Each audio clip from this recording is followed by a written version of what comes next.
Welcome back to Kingdom Cast. This is your host, Bad Love Chuck. We're back at it again with another episode. Don't forget to like, subscribe, share, comment on all your social media platforms. We're back to bring you more NFL draft coverage as we get closer and closer to the 2022 NFL draft.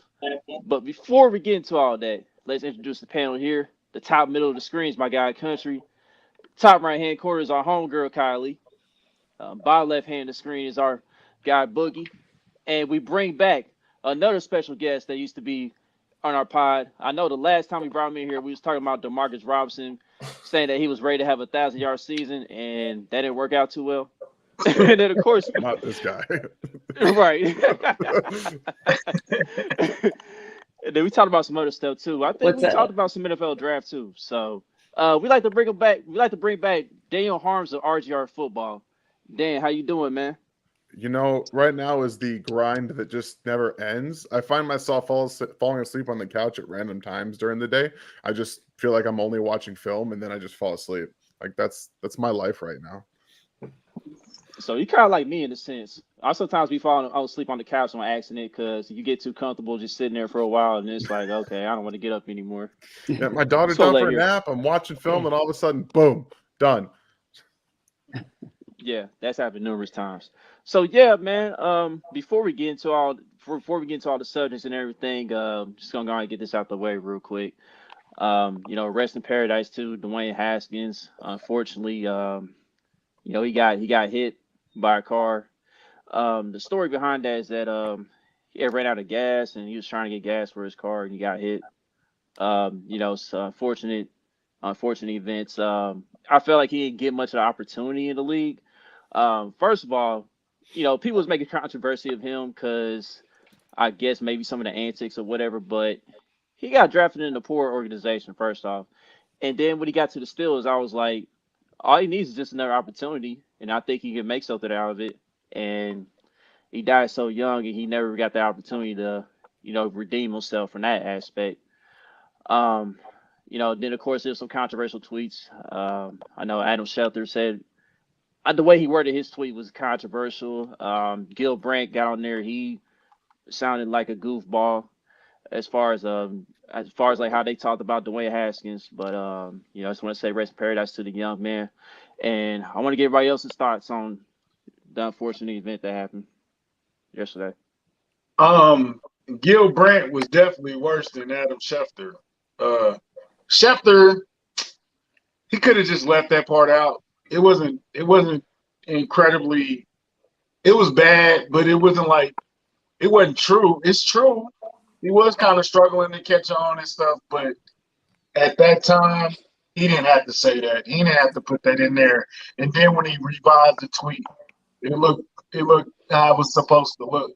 But Gil Brandt rant was like, dang, dude, what do you do? Sleep with your daughter or something? Like he was mad about the dude. It was just I don't know. Both of them was unnecessary and could have been prevented. Basically, that man was 24 years old, lost his life, and man, it's just tragic, bro. Yeah, life is short, and that was definitely. I feel like it kind of stunned everybody in the NFL community. Any fan that 24 years old, that is just way too young, and it was really unfortunate the way that he died and tragic. And I feel my thoughts go out to his friends and his family. And then the releasing of the news, it was just insensitive and poor character in my opinion, and I think that you could have just left that piece out. That was unnecessary, and obviously it's gonna rustle some feathers when you release a statement like that, and it's as tragic as it is. So I thought it could have been handled with more taste. Yeah, this is a bit interesting. It feels like Adam Schefter, for everything that you see on TV about Adam Schefter, he seems like a nice guy. The fact that he hasn't even come out and said anything about the tweet itself is my biggest issue. Like I get maybe we've had some issues in the past with his scheduled tweets. This was not a scheduled tweet. This was something that he typed out and then press send. Remember Herm Edwards? They always said, "Don't press send. Just don't do it." So I don't know, man. That kind of stuff really bothers me. And the fact that he doesn't care. This is Sunday. It's been over 24 hours since the incident and nothing. ESPN hasn't said anything, so it's I'm pretty upset about it. Yeah, R.I.P. Haskins. I just think sometimes, even as fans, we just think these sports players, this is all they got. Like, it's bigger than sports sometimes. Like, who cares if somebody sucked in football if they just passed? Like, I didn't like Schefter saying that. Like you said, Dan, he didn't even apologize. To me, that's crazy. Just to delete and just to make a new tweet like he didn't say anything was crazy. Then Gil. Oh, man, Gil. When I heard those comments, I just started thinking about Donald Sterling and those old-timey type guys that's been around. That I don't understand them comments at all. He typed the apology, but did he type it? Is he not what's going on with it? Like, he's like 90 years old. Is he actually all there? Like, yeah, we don't know. I got no clue what his mental issue is, and that's not trying to like stab at him. It's just truth. We don't know. That's nonsense, man. Yeah, that Gil should. That was crazy, man. I can't believe he said that. He definitely should have apologized, but I'm with you. I think Schefter, he definitely needs to apologize, or ESPN should. If they really cared and had morals, they would suspend him, but we know they wouldn't. They just paid him that big contract. So we know nothing to happen to him. They could just do that, but yeah, I didn't like that at all. Yeah, and yeah, to answer Dorian's question, I don't know if that was Gil or it was Bill Polian. I want to say it was Bill. It was Polian. Bill Lamar Polian. Jackson. Yeah, that was Bill Polian. Yeah. But yeah, man. At that time, man, it was very distasteful. Like you said, Boog. Like, who cares about what he did on the football field at that point, man? Like, the man, he was just too young. You know what I mean? He had many years to try to get another opportunity to redeem himself, and that was just the timing was just wrong, man. And as far as what Gilbrand said, he just sounded like a complete idiot. Like, dude, how you gonna say all that and you don't know the entire story, like, behind his death and everything? It was just, I woke up very upset because I didn't know this had happened until like hours later, and I woke up and I was like, wow, what the heck? And Chuck, hold on. And Gil had a problem just because he had a private draft party. Like, is that really that big of a deal? Like, he's not the only one. He's not the only one who's at a private draft party. Because we see it every draft. We see this. That's why I'm like, is that really that big of a deal? That's a character concern? Having a private party? And this kid had just went through his girlfriend like knocking his tooth out and stuff. He had gone through some stuff previously too, and he was just trying to get back on track, you know what I mean? As far as life in general, and he was heading on the right path, and just to have this unfortunate event happen to him is just, it's terrible. It's terrible. But yeah, prayers were out to his family and his friends, his close friends. So, but yeah, but on to the next subject. Let's go ahead and talk about Tyrann Mathieu. Tyrann came out and he opened up about the Chiefs not bringing him back. He was very disappointed. He doesn't understand why the Chiefs didn't go ahead and try to offer him a contract. And he mentioned how, when Justin Reed got his contract, he said, like, if the Chiefs were to offer that to him, he would have negotiated, but he would have been like, at the end of the day, if that's where they drew the line in the sand, he would have took the deal. And then he goes on to say that he can't figure out why he's on this fourth NFL team, soon to be fourth NFL team. And then there's some other stuff in the article too, it talked about his childhood and how he grew up and everything. So, what did you guys think about the arc overall that Sam McDowell did from the start?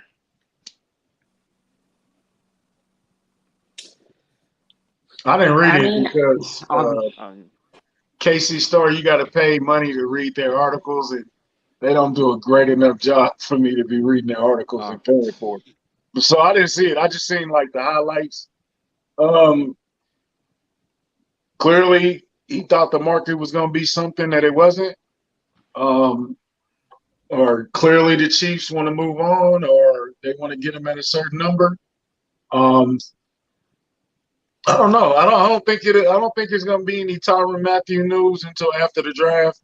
Whether that's a reunion, whether that's somewhere else, wherever it is, I think between him and Melvin Ingram, I don't see nothing on them till June or July.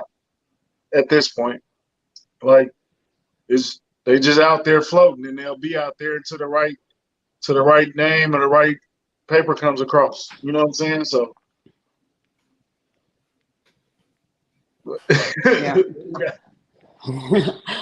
I mean, I read the article, and my understanding is that he didn't really feel at the beginning of the season that he was gonna get a contract extension after the season, and he kind of used that to make business decisions or make decisions, and definitely swayed the way he played. And then for him to, I don't know, it kind of explains some of the way he played this last season, a little bit. But at the end of it, him saying that he would have taken the Justin Reed contract, like, I honestly don't know that I believe that. I feel like that's just something maybe he was saying to save face, but also, like, I don't know. It was all kind of weird. I don't think he'll be back in Kansas City. I don't know that that was a plea to come back to Kansas City. I don't think it's going to happen. It is what it is. It's an article about his thoughts on this last season, and it kind of summed it up. Yeah, when you talk after a team signs your replacement, you have a lot of things you can reflect on. How, yeah, I would have taken that deal had it been offered. Like, you say that now because it was something that could have possibly happened and it didn't happen, didn't materialize that way. So as much as I'm a true believer that Tyrann Mathieu changed this defense, the fact of the matter is over 30, he's losing a little bit of a step in his athleticism and his drive to actually finish plays. And the biggest part of it that bothered me is that he admits to letting it affect his play on the field. Not only is that going to make you less of a commodity in what you're trying to get paid, it's going to say, look, we have this literal snippet of you saying you let money impact the way you play on the field in a contract year. That's a problem, and teams don't want that. So I love Tyrann Mathieu. I love what he brings to the field. But for guys over 30 who are losing a little bit of athleticism, don't want to hit anymore, unfortunately, you kind of priced yourself out of that range. Yeah, I agree. I don't think he would have took that Reed deal. I agree with Kylie. I think he was saving face. I agree with Dan. I don't think it's good.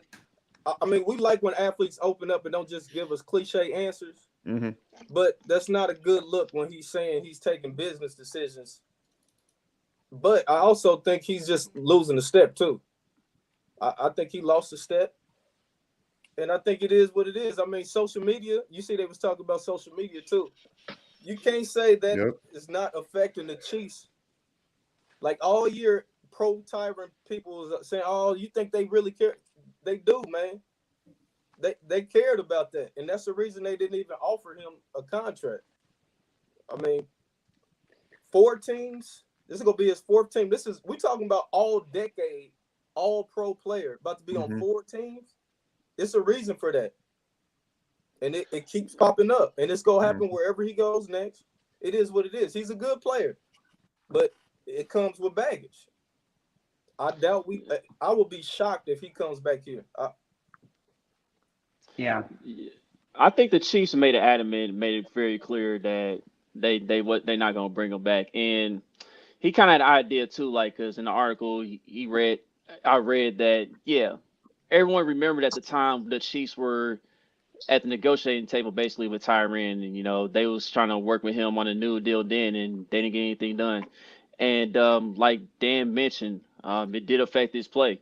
When there wasn't a contract done or anything. So, and I could tell too, because like it wasn't that same energy. It wasn't like that same type of rah-rah leadership or anything out there. Like, when he first played against the Ravens, it started out well, but then after that, didn't really hear much from him the rest of the season. And yeah, when you're not getting targeted, yeah, it's tough to make plays. But there was times when he did get targeted. I'm not gonna mention the opponent, but you guys know which game I'm talking about. It didn't look too good, man. And sometimes, like, when you're not getting targeted like that, sometimes you gotta just find different ways to get involved in the play and make something happen. As great of a player as Tyrann has been throughout his career, the issue I have had with him at times is that he don't come up in the alleys enough against the run. Like he's a guy that's like Dan mentioned and like Boogie had mentioned, like he doesn't really like to hit that often as he should.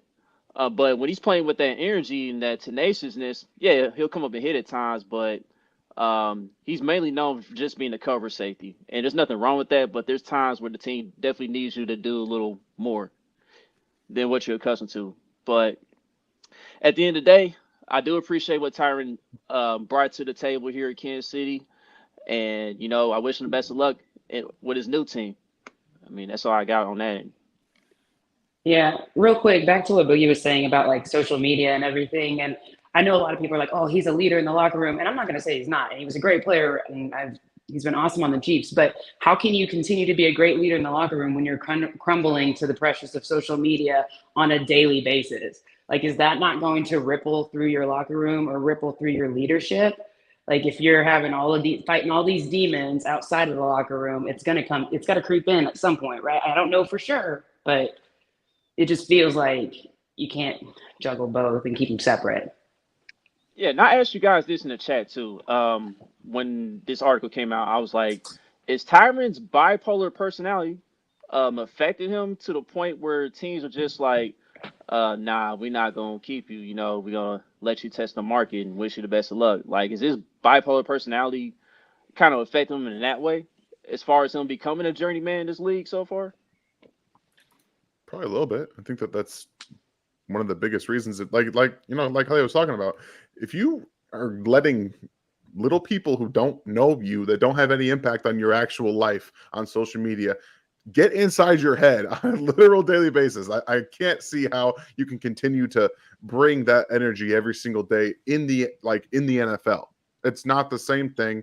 And whether you use it as motivation or not, it's been pretty clear. Specifically in Kansas City, he had to come out making a public apology because he called the fans soft or not fan, whatever it was. I forget exactly the word. Toxic.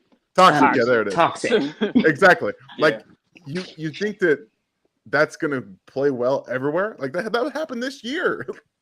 You're turning 30 now. They have more things against you. That's just one of those things, man. And teams take note of this stuff. They will. They'll hold whatever they can against you to pay as little as they can to get you. That's how this business works. Yep, well said on that part. So let's get to your favorite subject here, Dan. You have been in the film room quite heavy this week, and let's start off and mainly the receivers. You've been mainly on the receivers this week as far as your film work and everything. And here's one receiver in particular that you seem to have a crush on more than any other receiver in this draft class. Sky Moore. Let's start with Sky Moore. Sky Moore, you put up like about I guess 4 clips of him, you know what I mean, running routes and getting open. And you said the only thing that Sky has to work on is not letting the ball get to his body. But other than that, he pretty much has the goods, like as far as route running, creating separation, all that good stuff. So, how do you see Sky Moore fitting into, you know, this offense if the Chiefs were to go ahead and look at a guy like Sky Moore, or just in general?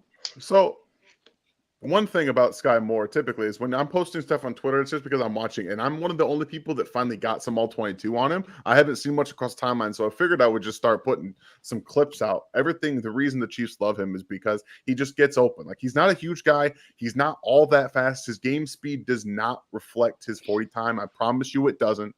It's not the same thing. He doesn't have that acceleration or that deep speed, but he just finds ways to get open, manipulating corners, and has typically good hands at the catch point, even through contact.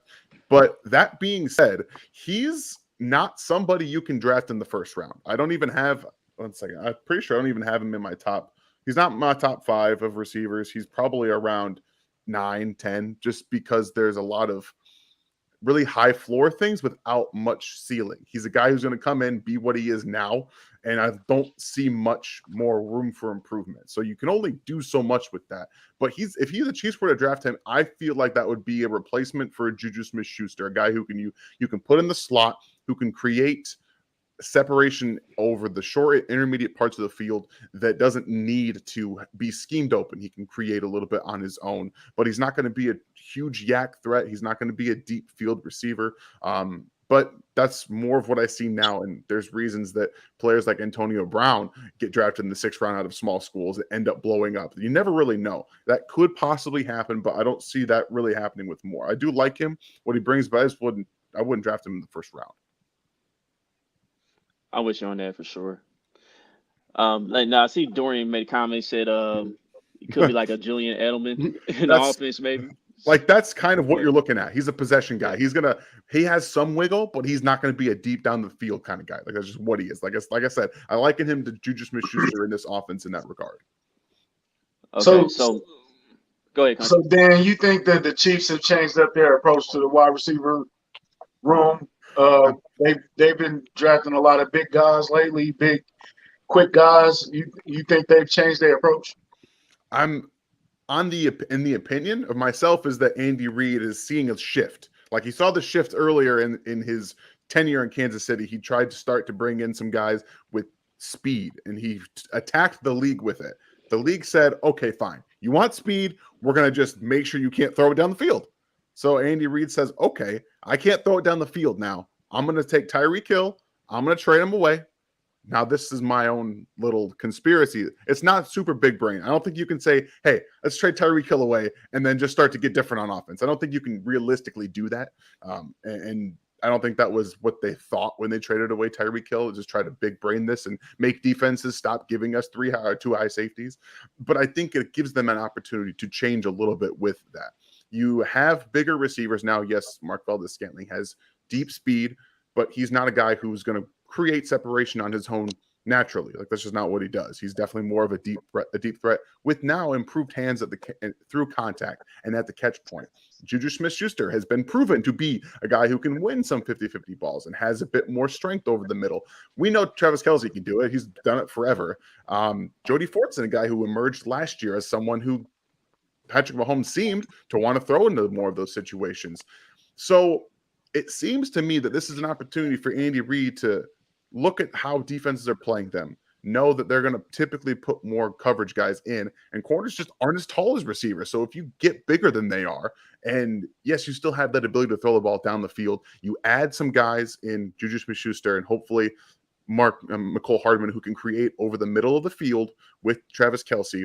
And then you start to add in, sprinkle in. You don't have to be offensive, complete, throw the ball in the 50-50 situations. You can sprinkle it in here and there, and that should generate enough to say we can beat you in 5-6 different ways just throwing the ball. That is what I've always wanted.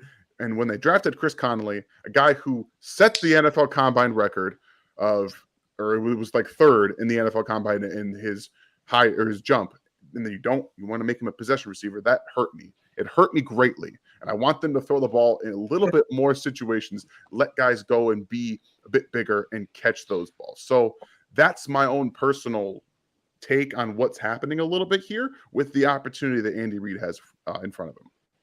So I think trading Tyreek was and call me crazy, but I think it was addition by subtraction to where now they're going to be like what you just said. They're going to be more wide open. We're not just going to attack you with Travis and Tyreek and then whoever. We got a multitude of guys that we can give the ball. I can spread the ball out much more dangerous that way. So with saying that, I'm not in favor of trading up for a wide receiver. If I'm trading up into the top 10, top 15, I don't want no wide receiver. I don't want to spend those resources when I know this defense needs help across the board. Like edge, tackle, corners, another safety, like getting rid of a pick just to get a speedy wide receiver. It feels like you're chasing Tyreek Hill, and I don't want to do that. I don't want to be in that. I don't want to be that guy. No, I feel like that's right. I agree with you on that. But then doesn't it seem like everything this whole offseason is gearing towards us trading up for a receiver? Because we heard all offseason Veach wanted to be aggressive and go get another receiver. Now we hearing rumors that they want to trade up into the top 15-ish to get a receiver. it seems like if it's smoke, it's fire for the most part, right? We signed, like you said, Valdez. That's really not a long-term contract. We really don't have any receivers signed long-term. So to me, it seems like we are going to make a big move for a receiver in the draft. Well, I get that. I understand that. When have the Chiefs drafted receivers in the first round? Like Jonathan Baldwin was the last one, wasn't it? Like that's the last dude. Yeah. Then we didn't draft, but we were aggressive in signing Sammy Watkins, though. Well, yeah, that's one of the things. I think that they're looking at all avenues of a drafting a wide receiver, and maybe they thought by being aggressive, not necessarily trading up to 15, maybe they're talking about going to get a guy at 20, 21 with the Patriots. I think the Patriots are an obvious move back candidate, in my opinion, after going to get Devontae Parker. They're going to look to can get some more draft capital. When you're moving from 29 to 21, you do that without having to sacrifice your first round pick, probably even one of your seconds. You could probably get away with a third and moving up that distance. So they might have their eyes set on someone to move in front of the Packers, because as we all know, the Packers are also out there looking for a receiver. And if that guy happens to be Chris Olave, George Pickens, that is a prime spot, in my opinion, for them to go still be aggressive and get that guy, but not have to sacrifice that first or maybe even your 50 at that point. Yeah, I want to talk about the Jameson Williams comment that Kevin the Trucker brought up, because I've seen his name brought up on many mock drafts in regards to us. I mean, is that a real possibility of him being in Kansas City, or is that just more smoke than anything? Just him getting hyped up. Yeah, no, Jameson Williams is my favorite player in this entire draft. He has the thing that you like. There's two receivers in this draft that have really three guys that have something you just can't teach. And Jameson Williams is the most sudden player in this draft. And what I mean by that is that you don't see it happening and then he's gone. Even in talking about acceleration through his stem, it's guys got 10 yards off and he covers that space so quickly. It's impossible to do that. That's why you're seeing a lot of people say, go get Jameson Williams and try to replace some of what Tyreek Hill had. That's not what you try and do. I would love the Chiefs to get Jameson Williams, but the fact of the matter is, for me, after hearing he's coming back relatively around training camp and going to be ready for the start of the season, I think he's going to go in top 10. I think 10 to the Jets, after hearing they were in on Tyreek Hill, makes a ton of sense to pair with Elijah Moore, a guy who has not just deep speed, but can get open everywhere in the field. You pair him with the guy who has legit break off the top speed. That makes sense to me, and that would cost too much, at least in my personal opinion, to go up and get Jameson at that price point. The Jets got two top 10 picks, right? Yeah, they got 4 and 10. Mm-hmm. Yeah, so if they get Sauce and him, that'd be crazy. That'd be a crazy draft for them. So with that being said, like, what do you think the Chiefs actually do as far as maybe adding a receiver? Like, do they go through the draft, or do they actually make a trade and try to get somebody like AJ Brown or Terry McLaurin or DK Metcalf if they still available? Yeah, I don't necessarily think that's in their outcome of likelihood possibility. I don't think AJ Brown's going to be traded at all. Tennessee would really be dumb in doing that. He's one of the 5 best young receivers in the NFL. I think Terry McLaurin might be, but at the end of the day, he's also one of a very good handful of young receivers. You don't really see teams trading those younger players very often. Now, Tyreek Hill, 29 years old now. The one thing that never really leaves you is that speed. So he's always going to be valuable in the league. So his price point for what it was, I still, even though my initial reaction wasn't great, I think the value of his trade ended up being okay. You could add some players, give yourself some cap space, also pile up in the draft. So I'm okay with it to that extent, but I don't necessarily know if they're going to be in the market to trade for a big name wide receiver and then have to pay them $22 to $25 million. That's one of the things about these wide receiver markets. Tyreek Hill, Devontae Adams, they're older, but they just reset the market. Well, Christian Kirk just got $18 million a year. A dude who's a wide receiver 3 at best. In his best season ever is a wide receiver 3, got $18 million. You think DK is going to come here and say, yeah, I'll take $22 million. I'm okay with that. No, he's going to want $25 or $26 million a year. That's what he's going to want. And I don't know about you. I don't feel comfortable paying DK $25 million a year. He's good, but no thanks. Damn, but playing devil advocate, I'm with you. Tyreek is gonna be 30. DK Metcalf, AJ Brown, and all those guys you were talking about, they're in their early 20s. So signing them to those type of contracts would be different than signing Tyreek to a contract at 30, right? It definitely would be, but that's the age is the commodity here.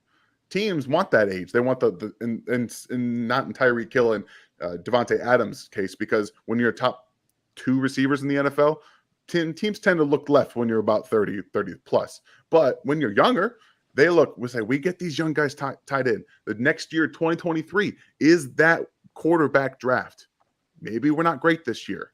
We take a quarterback, then we have that 5-year window attached to a young receiver. Why would I want to sacrifice that if we think there's a window? Every single NFL team thinks they have a window. No matter how bad they are, they think they have that window. So that's how I view it. All right, so I'm going to go to the comments here. SoFi Looney had a question for you, Dan. Said, how do you like Cam Taylor-Britt, the cornerback out of Nebraska? He's one of those physical dudes that you're probably going to get on day 3. I would be willing to bet a large sum of money that Brett Veach has that guy circled on his 4th round, 5th round type spot. His stock's been going up a little bit, so we're talking probably another 4th round pick. As we all know, Brett Veach does not care about drafting a cornerback in the 1st round. He doesn't want to. He's never shown the ability to want to or care for that matter, and that irritates the crap out of me. But yeah, he's a day 3 guy, early day 3 that has some of that speed, the physicality that the Chiefs want, and the way they play their safeties, he could kind of slide into that Charvarius Ward role maybe in a year or 2 and give you that same type of production. Yeah, I want to ask you about the Brett Veach's, unwillingness to draft DBs that high. I mean, is that just him in general? Is that just who he is as a guy that's not gonna put defensive backs as like a high priority on his list? I want you to look at the 3 corners that they had playing most of their snaps last year in terms of overall feel. Rashad Fenton, Charvarius Ward, and now, L'Jarius Sneed.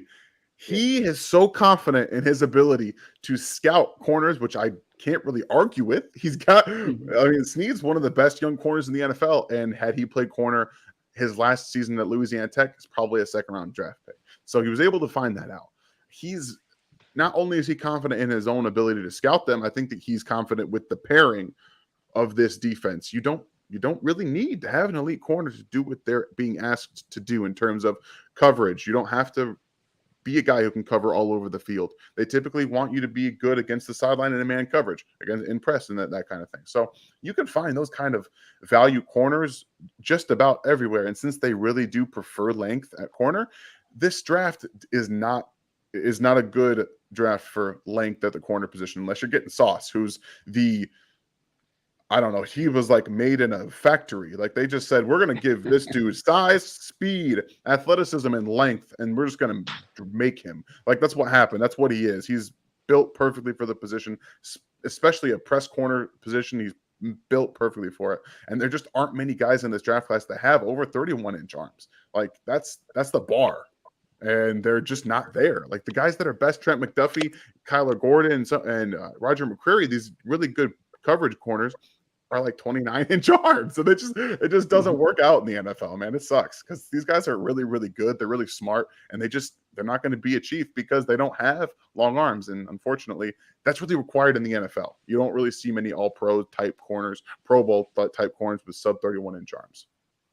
Yeah, and McCreary is one of the guys that my bad, Boogie. I'm gonna get to no. you, Go my ahead. bad. You right where I was there. Yeah, McCreary was one of my favorites too, man, because the dude just knows how to get in position. That Bama tape was incredible. Yeah, he did a pretty good job on whoever he was covering for the most part in that game. But then somebody brought up it called him T-Rex arm. They said his arms was like a T-Rex, but yeah, that's the only thing that's holding him back though, is them arms. So. What about Elam out of Florida? You not a big fan of him? He got long. I like him a lot, but again, we're talking about arm length. He's 31 on the nose, I think, maybe a little bit shorter than that, and that's a Brett Veach thing, at least what I've seen outside of Rashad Fenton, who I don't think doesn't have the longest arms, but they want the length. Ward and Sneed both are longer corners. I think that they'll suffer in that regard in terms of taking them in that space, but they feel the same way about tackle. They don't want guys with sub 34-inch arms, and they feel like the same way about corner. They have these very strict things that they adhere to, and sometimes I think it goes against their better judgment. Gotcha. So I want to ask you about Jermaine Johnson. He's the guy that I want if the Chiefs trade Mhm. up. If he somehow falls to the top 15, he's a guy that I want the Chiefs to trade up because I'm sorry, I can't trust Frank Clark and Melvin Ingram. I can't run that back again. I'm sorry.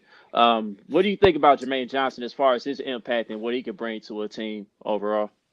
So Jermaine Johnson's a fun study because he's got a lot of traits, but he's kind of thrown in the same bucket with Trayvon Walker. They don't have the ton of production. They just have athletic traits. They're long, they're strong, they can do speed to power. They have a lot of different tools at their disposal. The plan's not there. Like, I think Jermaine Johnson's a little bit further along in his plan than Trayvon Walker is, but Georgia also doesn't really have guys specialized in doing this one thing. They want them to do a lot of different things, and they ask them to not necessarily be the best that they are. For example, Jordan Davis is a guy who has a ton, in my opinion, a ton of athletic and pass rush upside. Most of the time, they asked him to just be a two-gapping defensive tackle and not always go after the quarterback and try to penetrate those gaps. They wanted him to stuff those gaps and just be immovable. But if you let him be more of that, I think he can actually produce in the pass rush game. And they did the same thing with Trayvon Walker. They kicked him inside to be an inside physical presence. The dude step in as a run defender immediately in the NFL, but they just didn't let him pass rush enough in specialized situations. And I think the same, like I said, the same happens for some of the other players in Georgia, and they're going to continue to come out and be really good. And Jermaine Johnson, transferred, I forget where he transferred from. Maybe it was Georgia. It was Georgia or it was Alabama, I think. And now he's in Florida State being productive and just not to that point in terms of getting that production. But that's one of the things that we're seeing in the NFL now. Oweh last year goes to Baltimore. They see the length, they see the speed, they see the athleticism. They're like, I can make this work. I'm going to figure out a way to make it work. And Jermaine Johnson, even though he's got a little bit, I think he's a little bit, about 265. That's about where the Chiefs want their defensive ends. So he's got the length. He has all the tools. Again, it's all about the pass rush plan. He's not a consistent run defender yet either. Can't really set that edge just yet, but you're already committed to Frank Clark. So the one thing that Frank Clark brings is the ability to set the edge and in the run game. So you can actually have him teach him those parts and really help his game move along. So you're confident trading up for him? I'm sorry, Kyle. No, go ahead. No, I was just saying, so you are confident trading up for him, right?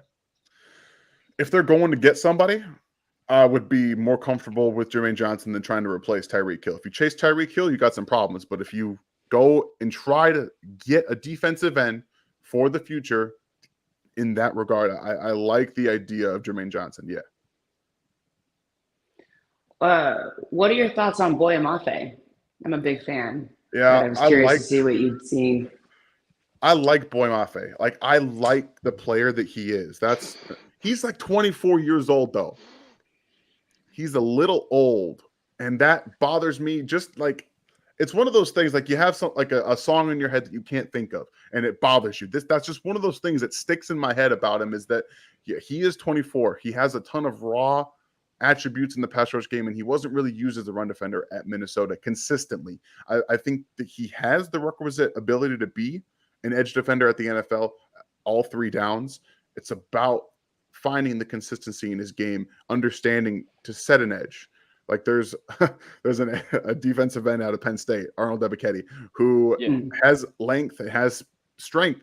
The dude just comes across with his, like, say he's on the right side of the defensive formation. You're supposed to set an edge with your left shoulder. He takes his right shoulder and like cuts across and gets completely washed out. Like, that's the kind of stuff you can't do in the NFL. You're just going to open up gaps for running backs. And that kind of stuff really bothers me.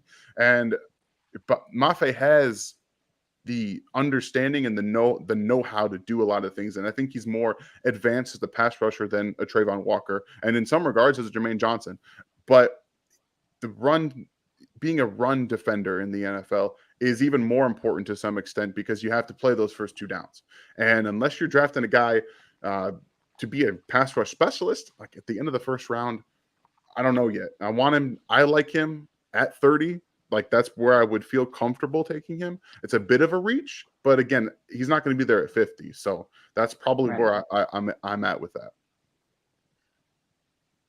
Okay, so like speaking of 29 and 30, what would be your overall plan for the Chiefs? I mean, would you try to trade up to get Jermaine Johnson and then maybe try to keep that pick number 30, or do you stand packed, or I mean, how would you go about it So for the for first me round? personally, my own idea of this is I want to take as many stabs in a bad draft as I can. This is not a good draft. That's a known commodity. Next year's draft is supposed to be better just about everywhere that the Chiefs are in need. And if you have all these picks, you got 12 picks. And what is it? They have 6 in the first 3 rounds. Hmm. I want to take as many chances as I can. I'm going to double up on defensive end in the first 3 rounds. I might even double up on wide receiver. You don't know. There's gonna be a lot of guys in this draft that have a lot of different outcomes, and I think that in the first round at 29 and 30, you're going to get some of the guys that fall because of that maybe have some outcomes that you're not always comfortable with, or a wide receiver falls because someone's going to get a quarterback.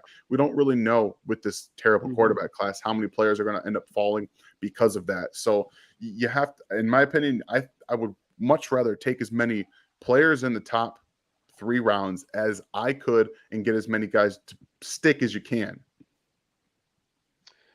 Yeah. So like as far as like how this draft's gonna go, in your eyes, like which position do you think is gonna start going first? Like which position do you think teams are gonna start reaching for before the Chiefs get to 29 and 30 if they don't trade up? It's man, it's really kind of top heavy and kind of falls off after that in multiple positions at corner. There's that issue at defensive end. There's a big gap between the top guys and the bottom, everybody else. Like there's 3 defensive ends I think are going to go off, and then there's going to be a long wait because you don't really know what's going to happen after Jermaine Johnson, Thibodeau, and Hutchinson go. Like I don't really know where the next defensive end's going to go. Probably not even until the Chiefs pick, maybe a little bit before. The Patriots are always a team to end up doing that too, just to take a defensive end at 21 because they don't care about anything besides defense. But man, it's really hard to predict the runs that are going to end up happening. I do think it's going to end up being wide receiver being the most selected position in the first round. I think upwards of 6 receivers are going to end up going, maybe 7, depending on the run. And I think right before, if the Chiefs end up staying at 29, the wide receivers are going to start getting picked off there in the 20s. That's where they're going to start going. That's what I see happening. Got you. All right. Speaking of receivers, man, I want to ask you about a sleeper that you mentioned. You had mentioned this guy, Jalen Tolbert. Now, I remember a tweet like back on April the 5th, a few days ago. You said, why take Christian Watson in the first when you could take Jalen Tolbert in the third, who is better? So I want to hear your opinion about Jalen Tolbert and why you think he's a better prospect than Christian Watson in this draft. Watson is getting a lot of hype around Chiefs Kingdom and basically everywhere. So Christian Watson is that Maserati you see like at the store. You don't have enough money to afford it, but you really, really want it. And it's out of your price range. Like Christian Watson is a dude who's got zero ability to play the position right now. He doesn't know how to play wide receiver. You get the ball in his hands and hope he makes something happen at the NFL level. That's what you're hoping. This is the biggest box that could have really the biggest upside in the draft, depending on his development. That's a big risk to take. I'm not doing that in the first round. Like I would take him at 50 at the earliest. And I bet you he goes before that. But Jalen Tolbert not only has deep speed as well, I think he's got some suddenness to him. I think he understands the route tree much better than Christian Watson does. He can break guys off downfield. He can break them off over the middle. And while he does have some issues with contact, I won't make any bones about that. He's not the best guy when contact comes to him and catch point and things like that. And I still think he's a better deep ball tracker than Christian Watson is. So I'm not entirely sure where Tolbert's going to go in this draft. Probably early third at that point. And if you're talking about moving up, you could go up in the third round to get him if need be. But he's a guy that I think is going to have a much better impact on a team early in his career because he kind of understands how to get open and play against corners in a little bit more aspect than Christian Watson is, who's asked to run 50,000 curl routes at NDSU. Yeah, and NDSU, they was committed to the run a little more Yeah. too, as far as their offense is concerned. So you saying like Christian Watson could end up being more like a Chris Conley than maybe like a future All Pro or Pro Bowl type talent in the right system? No, I don't think that that's what they would do with Christian Watson. They would just get him the ball. Like, that's not Chris Okay. Conley isn't a guy you just say, hey, go just get him the ball, let him make something happen. The Chiefs turned a guy who could have been a 50-50 specialist into a possession receiver. But I think that Christian Watson could be more of an early off gadget player in the NFL. You just find ways to get him the ball, much like Tyreek was early in his career when he was learning those routes. They used his speed in multiple different ways. They just found ways to get him the ball and make things happen. So that's more of what I see to Watson in that point. The work ethic to understand the route tree, to know your own physical limitations, and to really get better and constantly work at that is something Tyreek Hill had. And I don't know if Christian Watson has that. So we gotta find a way to change your bio from the next Debo Samuel is Kadarius Toney to the next Debo Samuel is Christian Watson. Got to find a way to change that.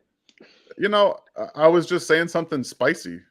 That's all I was trying to do, man. I think Kadarius Toney is one of those dudes that you just a jitterbug. He just gets open, he creates separation, and he's just this dude that he's like the Energizer Bunny, man. He's always moving, and you can't get your hands on him. That's the only reason I made that comparison in my Twitter profile.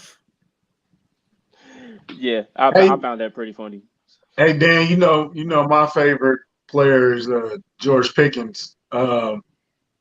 Is he starting to creep? He's starting to creep into those like you said, the late 20s is going to be that the early 20s going to be that run on wide receiver.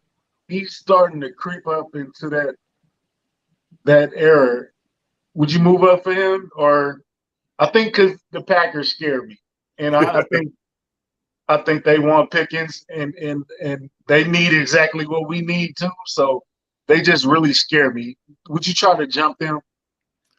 So that's why the Chiefs had him in on one of their top 30 visits, in my opinion, is just check out how he's doing medically wise, because they're confident. I'm confident. A lot of people are confident in his talent. The talent can only be as good as the player can make it happen. Like, if he didn't play very much last year, and when he did, it didn't look the same as it did. Even, his freshman year was really the year that he broke out, and then he had some struggles in his sophomore year, and then he got hurt.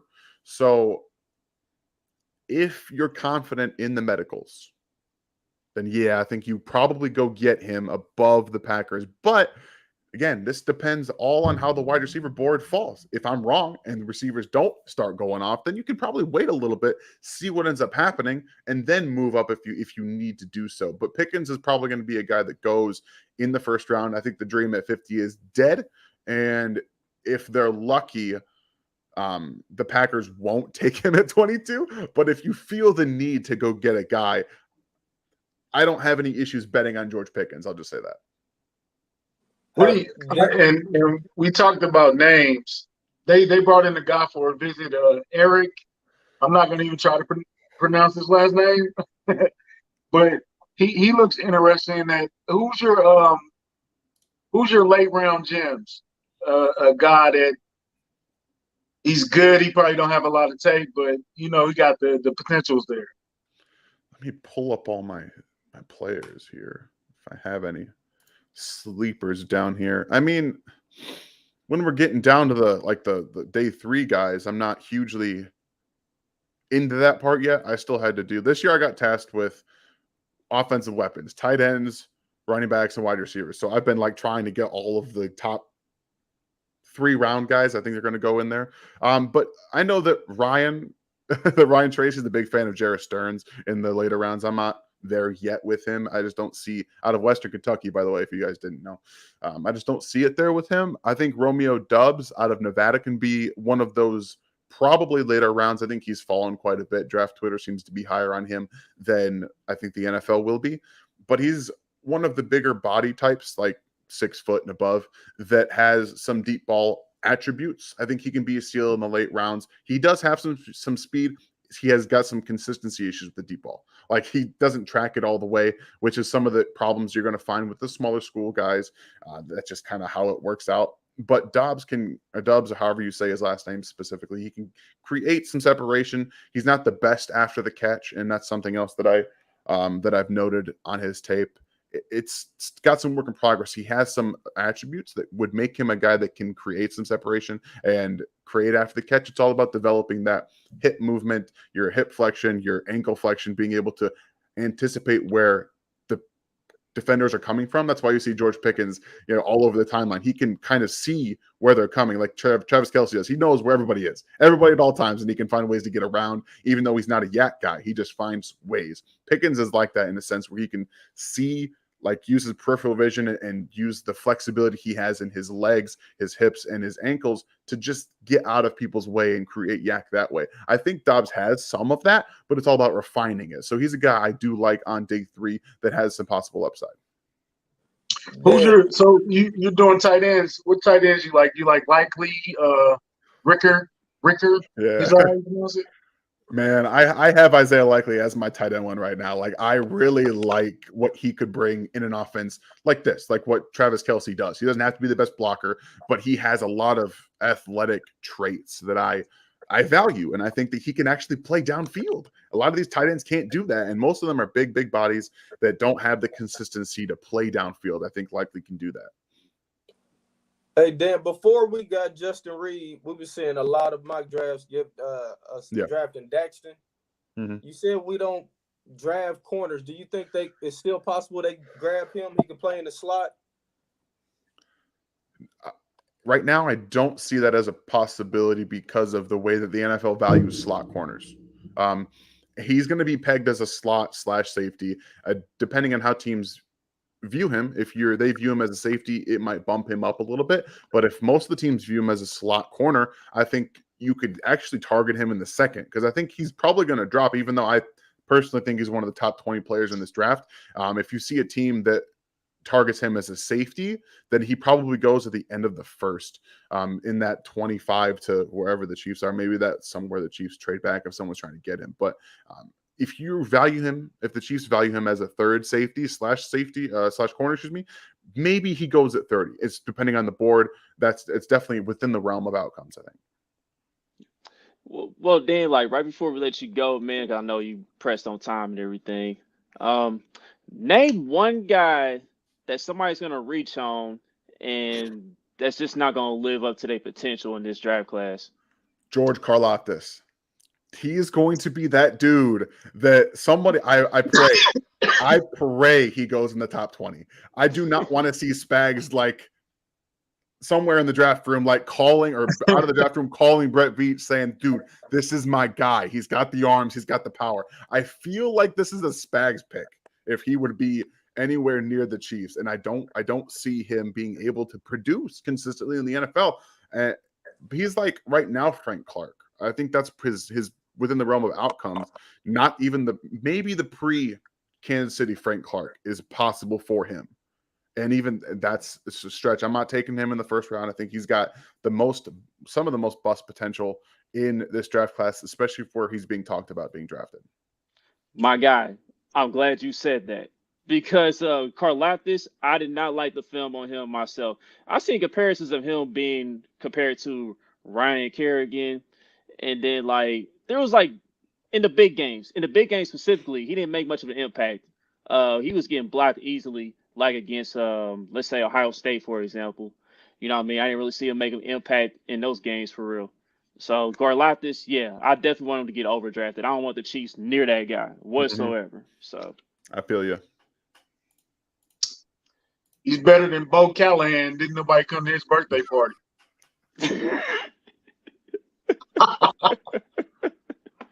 You and this draft day, man. That's your favorite movie. Yeah, right. I watched it again the other day. Just go get all the picks. I mean, why not? Right. Yo, so we got to let Dan go. Dan got prior commitments. Hey, man, we appreciate you and the knowledge. And please put in a good word for Ryan Tracy for me. He's supposed to come in after the draft. I'm trying to make it happen. I know he's a busy man, but keep doing your thing, man. I will do Keep what I doing, can. Yeah, keep try to doing your remind him. Twitches, man. Your Twitches are Yeah. amazing. Yeah, thank you. This film breakdowns. What's your Twitch, Dan? So people guys- can go to your. Yeah, well, I just basically what I do on Twitch is I just watch players. Like that, it's a lot of guys in my first time watching them, so you're seeing them as I'm seeing them, and that's something I think can be valuable for a lot of people, especially if you're learning how to watch film and what to look for. You guys can follow me on Twitch at twitch.tv/inharmsway19, and all of the film reviews that I've done they're locked and loaded, ready to go. So you can just go watch everything I've done to this point. For sure. Yeah. Go check that out, man. Dan does a amazing job, and Dan's a good guy. We're gonna try to check in with you after the draft too. We gotta definitely get your opinion on what we did one of these days, 1, 2, or 3, one of those days. So We'll definitely we have it appreciate going. Thank you guys for having me on. I really do appreciate Thanks, it. Dan. Thank you. Yeah, for sure, Thank you. Yeah, if you haven't seen Dan on Twitch, he goes through film and breakdowns and all that good stuff, man. He does. Dan's awesome for real. So he he named that dude quick, didn't he? Oh, yeah. He's a great Twitter follow too. If you're not Yeah, following him on In Twitter, make harm's sure you way. do that. In harm's way. Yep. That's In my Harm's boy. Way 19. At in Harm's Way 19. So, Yeah, Dan was one of the early guys that gave us a shot when we were like 10 subscribers in. said 10 subscribers. So, okay, everybody knows my draft crush is George Pickens. Who's your draft crush around the room? I really like Boye Mafe, or I like I didn't George know he was Pickens. that old. I didn't know he I was didn't know he was that old 34. either. I didn't either. I was like, oh, well, I still really like him. But yeah, 24 is a little older than I thought, but I like him, and I like George Pickens, and I also like Treylon Burks. So Not that's bad. where I'm at. I don't Treylon- think my ideal first would be them being able to take an edge and a wide receiver back to back without having to trade up. But if they can trade up and not lose a first, like he was saying, that would also be great. But an edge and a wide receiver, I would be really happy. Treylon's a monster. I like that. Yeah. I wanted to get his input. I don't know what you guys think on him. What you got, Book? Well, y'all kind of spoiled me with Jameson. I love him, so that would be perfect. But McCrary, I like Elam, Daxton. We can get any of those type of players. I would be happy. Stop it, Kevin. Stop it. Oh, Kevin here. Kevin. I need to see this movie. Dog. I've not even seen I this haven't seen movie. it yet either. Wait, Kyle. Tom. Oh, no. Hold I on. haven't seen Y'all it two either. haven't seen that movie? I Y'all two haven't. haven't seen Draft Day yet? Come on, guys. Oh, no. on, Y'all man. gotta know. Yeah. No. Yeah, What y'all is gotta it do We some on? gotta homework. Is it on the we gotta service? watch Draft Day. That's your homework. Hold on, before isn't the Kevin NFL draft. Costner in it? It's Yeah. Kevin Costner. Costner. Chadwick Costner, Boseman. Chadwick Yes. Boseman. Yeah. I know what you're talking about. I haven't seen. What is it on the service or what? What is on HBO? What? Yeah. Where It's can we get on it? IDMB television. I got the DVD though. If you need to borrow the DVD, Or I I got have the to do hookup. I got the hookup if y'all need it after the show. So I got that Okay. if y'all need All it. right. So yeah. Whoa. All right. Jeff, hey, hold on, man. Don't do that, man. Why do we almost went a whole episode without even mentioning it. you can't help But we it.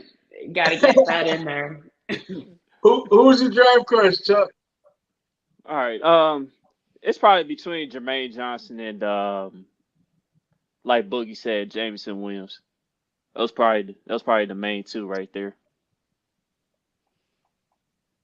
But I definitely want that edge though. Yeah, I'm with Kylie, man. I think we need to come away with a wide receiver and an edge in that first round. And then we need corners. I would double down on edge. In them first 3 rounds, I would get at least 2 edges, at least 2 corners. I don't want a running back. I don't want a running back in the second or the third. I don't even want a running back. To be I honest think with you. we said it running back now, man.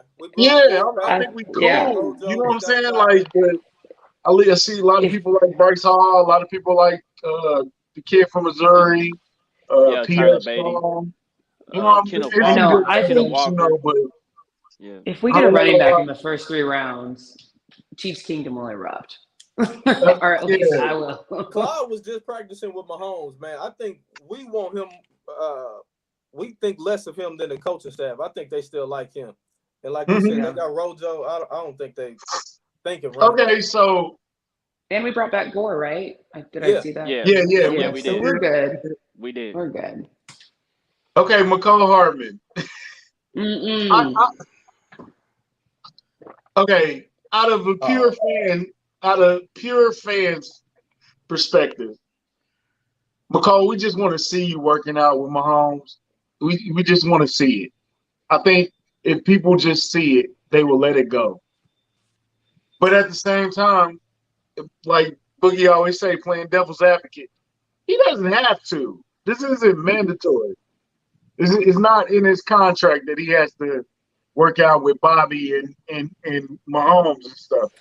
It just looks kind of bad when Cornell, MVS, Juju, Clyde, Yeah. Dieter, who's not going to make the team. All these people are Yeah. there, and we kind of just, if you could just show up for 3 days. This is public Yeah. service announcement. These are my thoughts and my thoughts only. McCall Hardman, if you just show up for 3 days, 6 hours, 2 hours a day, 3 days, I think the whole fan base will leave you alone, and they'll be like, "Oh, McCall, he's rah rah for the team. That's all it got to be, bro." And then Man, I got in trouble earlier it's this not week gonna because I die. posted something. It's not gonna die until he does it, bro.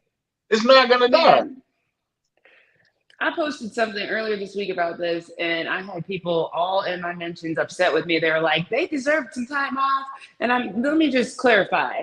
Yes, the players do deserve time off, but my thing is the chemistry wasn't there last season. They felt like they were off a lot. So I haven't seen him practicing with Mahomes in previous off seasons. So I just think this is a good opportunity to be working on the chemistry, even just running routes. I know that there's not going to be anyone there in their face, but like working, communicating, like building that bond and that relationship and that like, I got you.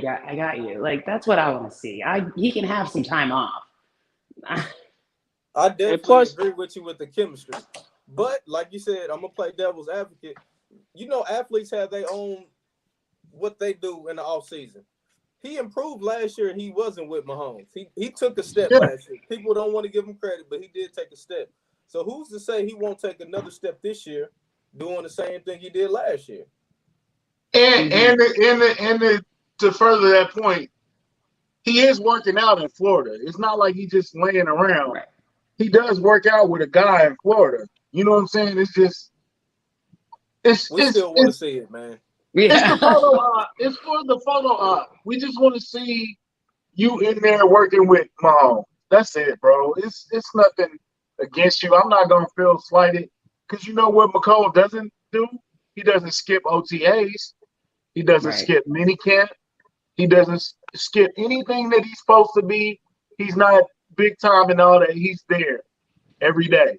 So we got to give him that. But from a fan perspective, we just want to see you at the chasing around, trying to grab flags with the backup quarterback. and it's like this though. It's Oh, like no. this though. Like you know, and like just based on how McCole finished out the season, we want to see him carry that momentum into next season. And I think him working out Mahomes would help him in that regard. You know, that's basically one of the main reasons why we want to see him working out with Mahomes in the off season. I'm not saying you gotta be like we all saying. I'm not saying you gotta be out there every day with him like that, but just a few days for 1 week. That's all we ask, bro. That's See, it. But DJ took it there. I don't think it's that deep, bro. I don't think it's that deep. But Playing for his here's job? something I was Nah. thinking of too. Man, he ain't got, man. Look, McColl's already solidifying his job, man. I think But DJ's Look, reaching. who has the most snaps with Mahomes? At this current roster, who has the McCole. most chemistry with Mahomes right now?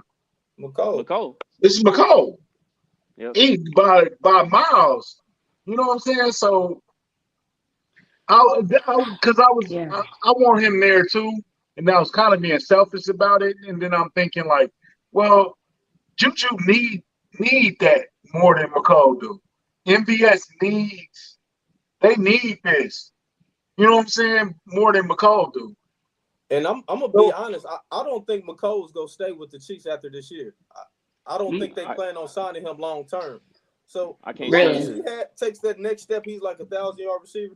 He's going to get a bag somewhere else, man. I mean, it is what it is.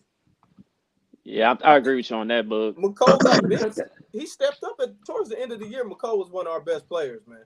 We can't But keep he doing that, man. but he did get benched. He got what, like hardly any snaps towards the middle end of the season. Yep. And he had to come out and prove himself again. And I think for me, it's just, and there's a long off season, but Tyreek's gone. Like, this is a chance for you to step up into that role. But I think either way, he's definitely progressing. But there's a pretty big opportunity here to fill some shoes. yeah, like Dorian, I want to address that. Like but even though he got benched after the benching, he stepped up tremendously. Like he got on his stuff.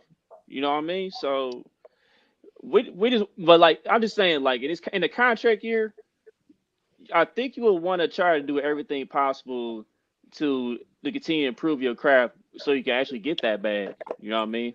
Whether it's do, with the Chiefs or somebody else. do you think McCall is a trade candidate now? I mean, it wouldn't shock me. I don't think so. Would you be shocked?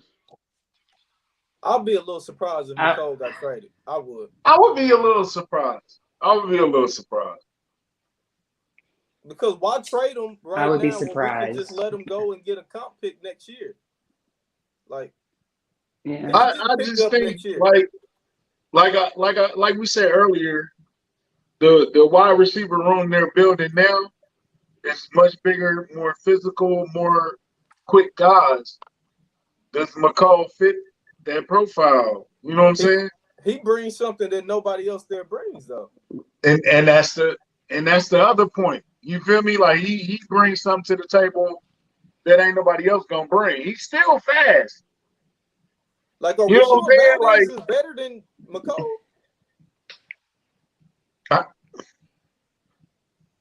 I McCall is why is McCall Harmon still like so divisive? And why is he's still like a factor like that? Like you either hate McCall or you love him. It's like no in between. No, I would say that I want to like McCole, but I need to see more from McCole. Like, it's not that I think he's a bad dude or he doesn't have potential. I just want to see him apply that potential. And I don't, I, he did get better in the second half of last season, but I felt like he just kept hitting the same walls. I'm like, why are we doing the same things we've been doing? So I just didn't see much progression. So And hopefully Kylie, this season we that's see the more difference progression. between me and you, Kylie, is I think your expectations is a little higher than mine. Like, I don't have Probably. the expectations for him to. I think he's gonna continue to get better, but I'm not thinking he's about to be like a Tyreek Hill here.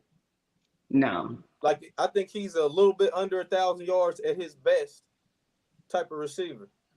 Still a gadget type receiver, but still he just improved a little bit. I never think he's just gonna be like that number one receiver that you just get 10 to 15 catches a game. I don't think that's him. Well, So if he can get us 600 to 800 yards, to me, which that's he a great did. season.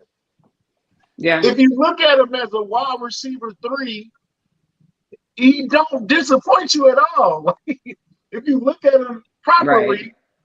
if you're looking at him as a 1, you're looking at him in the wrong way. He's not a Right. 1.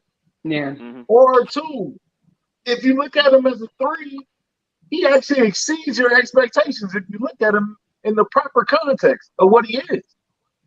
Mm-hmm. Right? Yeah. Yep. That's about right. Yeah. And like, It's like and stop comparing him to DK Metcalf. DK Metcalf, what he does in Seattle is totally different from what McCall has to do in Kansas City. It's not the same, Yeah, bro. because Like, Metcalf is a receiver number one. That's why yeah, I get mad yeah, about Beats. Yeah. okay. Right. But do we all agree? Do I, we all agree that the pick should have been DK Metcalf instead, or Terry McLaurin? You know, Terry McLaurin wasn't really talked about. I don't think we could argue that no more, Chuck. Well, I don't think we ever could. Honestly. Right. Yeah, you gotta let that go. He's not gonna be DK. He's not gonna be Terry. He's not really asked to be that where he is either. I don't You know think what he I'm saying? could be. yeah. Right. Okay, well I don't that's a think. different I conversation don't, right there. yeah, I don't think he was ever like a. I don't think I ever saw a wide receiver one type potential No. with McCall ever. Oh. Right. So, like, here's my thing too: is I feel like Andy and the coaching staff weren't really putting McColl in situations to win, and they started using him differently towards the end of the season, and he started Yep. producing more. So maybe it's just about using him in the right ways and looking at him as a wide receiver 3 from the coaching's perspective as well, because maybe they weren't. They were like really pushing for that wide receiver too. And remember, we said a couple times this season, Mahomes missed McColl. That goes back to our main point. That's why I feel like I would be happy if he did practice with Mahomes, because a lot of times he was wide open and Mahomes missed him, man, in that playoff game too. Yeah, I agree with you on that. So with that being said, McColl's coming off a slightly under 700 yard season. I mean, where do you guys project him at for his contract year? I mean, where do you guys see it ending up? Seeing him ending up? I don't know, but we did bold prediction show last year, and he pretty much matched what we wanted him to do. So I mean, what would you? He's still not a number one. Right. Juju, MVS, then McCall. He's still your wide receiver 3. Mm-hmm. So between what book you been saying, between 650 and 850. Mm-hmm. Yeah, but you also got to think about I mean, Tyreek won't be getting those snaps though, or those It's a lot of targets. snaps. So it's a lot of a lot of targets. So a lot of targets. What, 120 targets now? And what was that, Robinson too? I think I seen something that said Tyreek and Robinson was like 30% of the snaps. Tyreek, D-Rob, Pringle. Yeah. That's a lot of snaps. Too. Yeah, that's a lot, man. That's a lot. Tyreek had 143 targets this past season, so that's a huge workload. Yeah. Juju hitting all them incentives, man. If he held, he hitting all of them. They might have to re-sign Juju week 9. Go ahead and lock him up for that extension, you know. You know what we haven't talked about? Orlando Brown. You think that gets done before the season? later. You said before the season? Yeah. You would think. I say after the draft they'll get to a point. What you think, Kyler? I would say probably like right before training camp, maybe. Little late July thing happen, early July, possibly. But it also depends on the draft. I don't know. There's so many moving parts right now. If we don't, I'm gonna be disappointed because I already told y'all. To me, even though I like Orlando Brown, we could have let him go and drafted a left tackle and kept Tyreek. So to me, you gave up too much capital, and you then lost Tyreek. You got to keep Orlando Brown, man. So, do you think we draft? Do you think we draft a left tackle? Like late? No. They better not draft no left tackle. I don't, but to me, Kylie, if you do that, then you got to trade Orlando Brown. Right. I've seen it floated around. People saying like, "Oh, we could draft a tackle." Don't forget, he's also his own agent too. So, is he? Yeah, he's representing himself. I think. Does he have an agent? I don't think he has an agent. He is. So, he's representing himself. He's got like an advisor on the side. You know what I mean? But he represents himself really. So I think it'll get done. We can get some more cap space in here. Maybe we can get Gilmore to come on in. Boogie, man. If you don't call Gilmore and tell him to come down on this price, man, what's wrong with you? I think I'm on the block list now. I've been calling them all summer. Come on, man. Oh, shit. Please make it happen, man. Please. Do you think that's? You think we'll see anything like that happen after the draft? I think. No. Since I feel like I don't think so. Yeah. I hope I'm wrong. I hope I'm wrong. But you know what? You know what never fails after the draft. There's gonna be some people come available that weren't gonna be available before. Mm-hmm. So it happens every year. I think as far as the James Bradbury thing, like they might not trade, but New York might be in a position where they don't have no choice but to cut it because they need the money. That Bradbury is dead, bro. Yeah, it probably did too. You know what I'm saying? So. Yeah, Jeffrey Chahida shot it down early in the week, saying the Chiefs, they're not in serious talks to acquire Bradbury all of a sudden. But I think the Chiefs were looking into it, but I guess the difference in like money and capital as far as like in a trade, guess I'm thinking both sides didn't agree. I think that's what happened with that situation. So. The Chiefs that's is $13 million, man, but I don't know if it was serious interest, man. I don't. I mean, the severity, the seriousness of it. I mean, it was probably low, but I think they did like explore it. Oh yeah, for sure. So we say where there's smoke, there's fire, but there are smoke screens during the draft. Do you think the whole trading up for a wide receiver is a bit of a smoke screen, or you think it's fire there? I mean, I think it could be, but this wide receiver class, I don't know. This wide receiver class is pretty deep. I don't know. It might be. We'll see. It just depends on how the draft's gonna go. Like as we get closer, we'll know like a little bit in regards to these teams that are drafted like in the top 10 or top 15 as far as like I see our old friend from the Bengals is here. Yeah, what's up, man? He loves us, man. I know, he loves us, man. Yeah, I mean, because it's cool. I think it could be some fire though, bro. I do think it could be some fire because, like I said, Veach, all offseason we heard he wants to be aggressive and get a veteran receiver. Like I said with Dan Valdez, that contract is really not a long-term contract.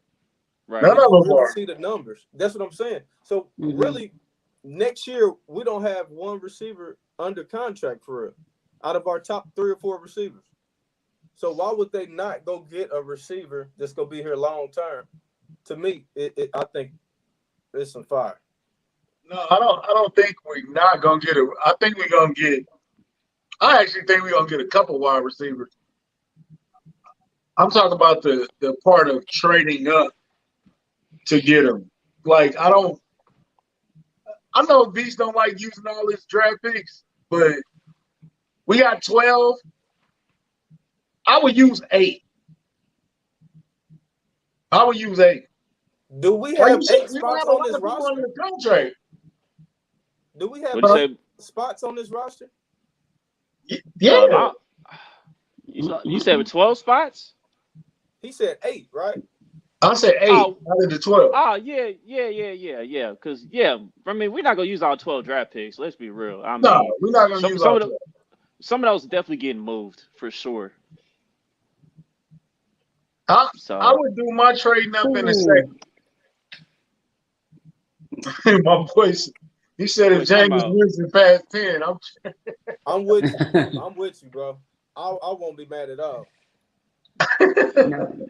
Well, do you have concerns about not having, like, if we did trade both our picks up and we get a wide receiver about getting an edge? Whoa. No. Both of them? Nah, both picks. Nah, I don't want to. If you no, that's what I'm saying. So I'm saying I heard rumors about bundling them, and then you get a wide receiver, but then you're not able to draft an edge in the first. I just don't want to trade up and trade away any first round. If Right. we Okay, trade so a pick so in a second or a third, cool. But 2 first-round picks, no. Right. I'm not saying that. this is what I think. We need 2 first-round picks Yes. because we need those 5-year options on at least 2 of these guys. Yep. So, nah, we need 2 first-round picks. I would not trade both of my first to get. No, it's nobody that expensive in the draft for me. Even people I like, I wouldn't do that. The cost control is too important, man. It's way too important, especially at this time. Right. So yeah, let's go ahead and move to some I guess some pop culture to close this show out. Before I get into that, I guess you got to shout out the Kansas Jayhawks. They had their little parade today, so yeah. I went down there last night, Hey, saw my boy the World Chief perform at concert. So shout out to the World Chief. He put keep on a that good little same show energy. last night. Yep. I know, Kylie. I know it's tough, Kylie, but your boys be back. Hey, I congratulated y'all. That's all you got from me. I No, said what I needed to say. see this trade boogie? No, I wouldn't do that. That's That's too much. Yeah. That's way too much. I would do that. I would do that. Why? But we still gonna have that's only 1 first-round pick, and that was what, our second? We still got a second and another first. Okay. So who would you get? Would you get a wide receiver or an edge at 15? Wait, hold on. Missouri, the Chiefs are a Missouri team, not a Kansas team. Yeah, If don't you're get gonna come talk disrespectful, trash, sporting at least boys. do your research, bro. Gotta do your research, bro. Man. Come on, man. Gotta do your research, bro. You can't be the sporting voice and not know that, bro. Google is your friend, bro. Word. Yeah, I have to look into that proposal. I have to look into that after the show, see if it's really good or not. But we'll see, man. But yeah, I want to talk to y'all about Will Smith and Chris Rock, man. Okay, everyone saw this. All right, everybody saw the slap at the Oscars and everything, and then Will Smith got a 10-year ban. See, I'm about to block his ass. See, block him. That's Get him out of here. Yeah, get him out. Man. That's Sport much. You gotta get blocked, Phil. You crossed the line now, bro. It's not the same thing. 2 different worlds, guys. Definitely not the same thing. But do y'all think Will Smith? Do y'all think his punishment was way too harsh? 10 years? Do you think 10 years is too much for a slap? Hey, man, look. I'm a Will Smith fan, bro, but it's open season on Will Smith, bro. It's open season. Will Smith been running Hollywood for about 25 years. He been the man. Now they seen a moment of weakness. Now they gonna try to tear him down. Are you gonna ride with Will Smith or are you not? Because when Will Smith pop up in the Tyler Perry movie, I don't want to hear it. I don't want to hear it. Oh man. They done put it down. They put it down. It's open season on Will Smith, bro. It is. And I blame Jada. I blame Jada. Yeah. Me too. I would not want to see that. I would not want to see that, man. I don't think you can cancel Will Smith. I don't think you can cancel him, but I think they trying to hurt his career, bro. They trying to kill him. Well, he's banned. They have to set an example. They can't just be like, yeah, come on. Everyone can just start slapping people. Like, they got to have some repercussion. Otherwise, next year, it'll just be like people trying to get out their aggression. Will Smith been famous since 92, right? 92? 92. Been famous since the 90s. Yeah, Fresh Prince of Bel-Air was in the 90s. Come on. 89. They was looking for a reason to knock Will Smith off. Now they got it. They about to drag him through the mud. Can I just say, has she said anything? Like, has she come out and apologized? Has she, he's getting all this heat, and I feel like she's getting nothing. And he was Jada out here recording him when he don't want to be recorded. Right. just being disrespectful, like So not respecting the man's mad. privacy or anything, yo. She milking the hell out of this, yo. Cause remember, there was another angle. Like after the slap, she laughed, yo. Evil. She laughed herself. Like Right. she definitely She's messed up the I'm bag evil. with standing with him. my Libra Will, man. I'm standing with Will, I man. support Leave Will the game, too. man. I support Will too. Me too. Will, okay, This okay, let's break it down. The joke was bad. Maybe it wasn't funny, but it wasn't that. It wasn't enough to cause that reaction. That was light. I'm sorry, but That that was was light like to me, man. that was like, and he didn't got worse than that. He got worse than that on the red carpet earlier that night when the dude was talking about the entanglements and all that stuff. That was loud. She laughed at that. Right, right. Now he talk about G.I. Jane. Most people that's under 30 don't even know what G.I. Jane is. They don't Yeah. remember the movie. They don't know who was in it. That was only bro, that wasn't that bad, bro. It wasn't that bad. Okay, Right. now you slapped him. Don't keep my wife's name out your mouth. He didn't, man. Will Smith ain't I'm been. sorry. I can't say what I want to say because this is a sports show. But man, Will Smith, bro, it's And open like, season on Will Smith, bro. It's open can season we, on Will Smith. If you've been does it jealous not? of, if you've Does it been not feel jealous like a of, dream? huh?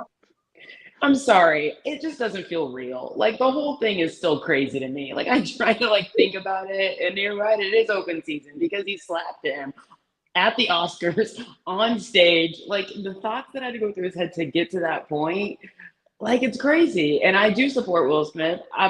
It's just I still can't believe it happened. I'm sorry, it's not funny.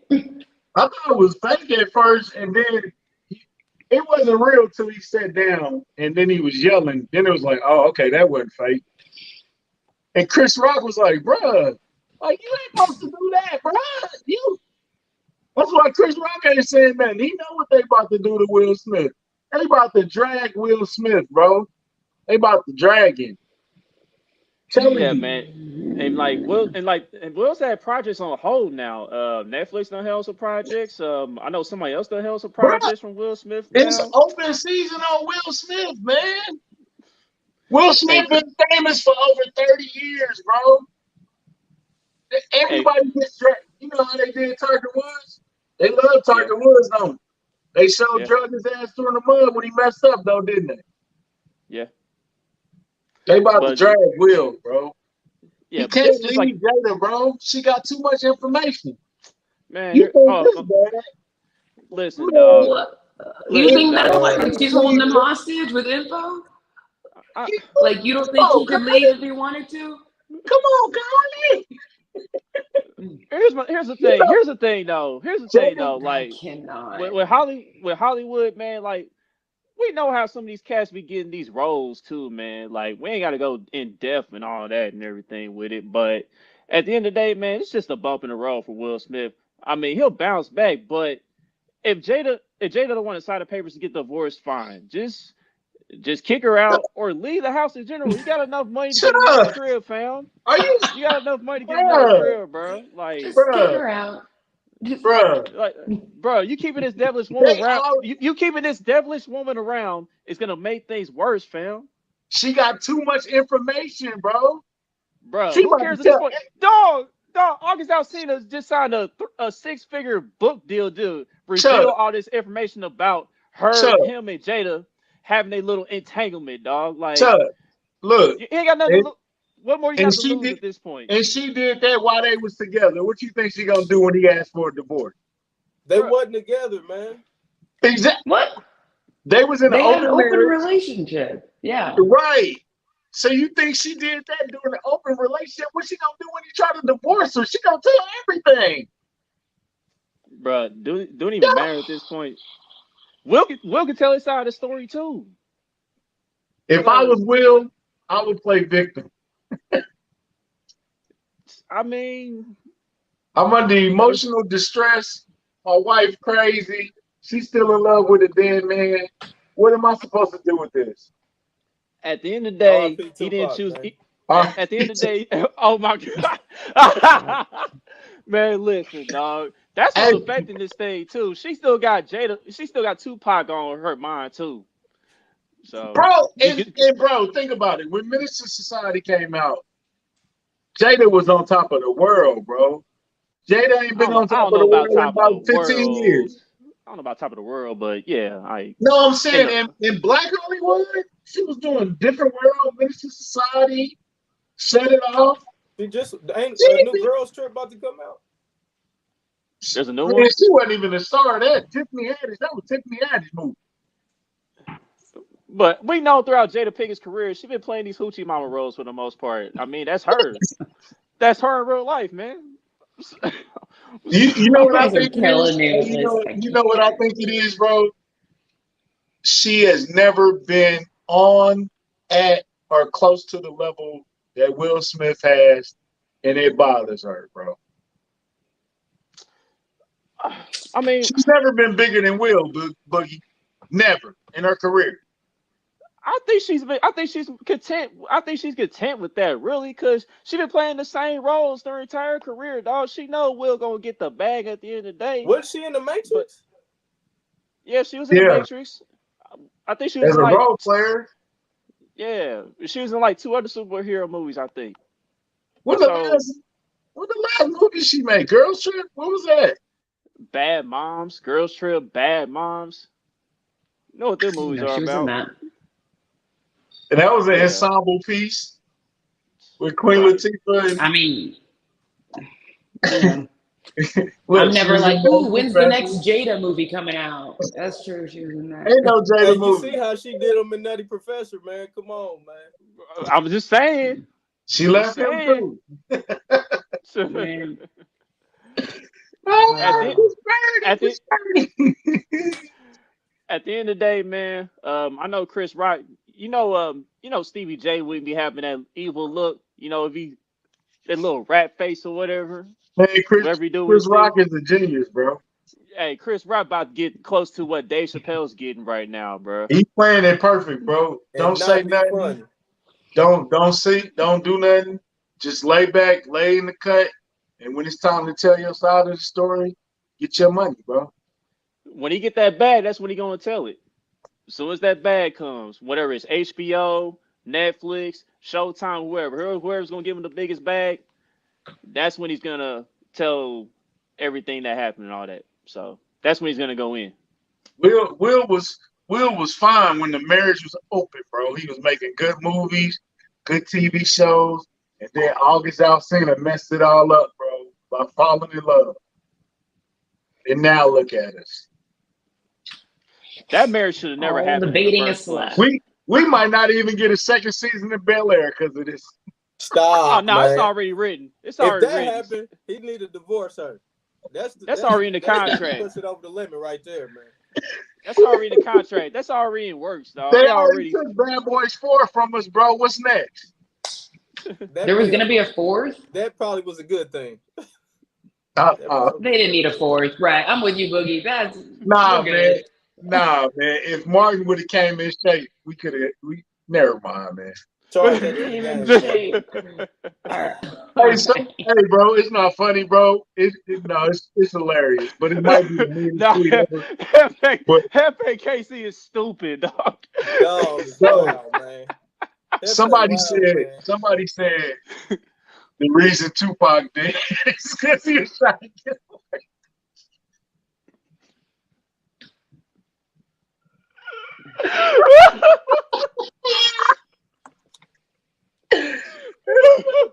I'm sorry. I'm So sorry, dog. Tupac faked his death to get away. I'm sorry, Take us y'all. out, buddy, No. please. Take us out. We got off the rails now, man. Man. Boogie, take us out. I'm the only one that can say it. Look, you gonna bust me out like you do, huh? All right, next week we back at it, man. Like, subscribe, go Chiefs. 1 week closer. Yes, One week sir. Yes, closer. sir. Rest in peace to Rest in peace, Therese Paler. Rest in peace, Dwayne Haskins. Kingdom Yeah. Cast, we out of here. Rest in peace to Will Smith career too. Stop. He'll be back. Someone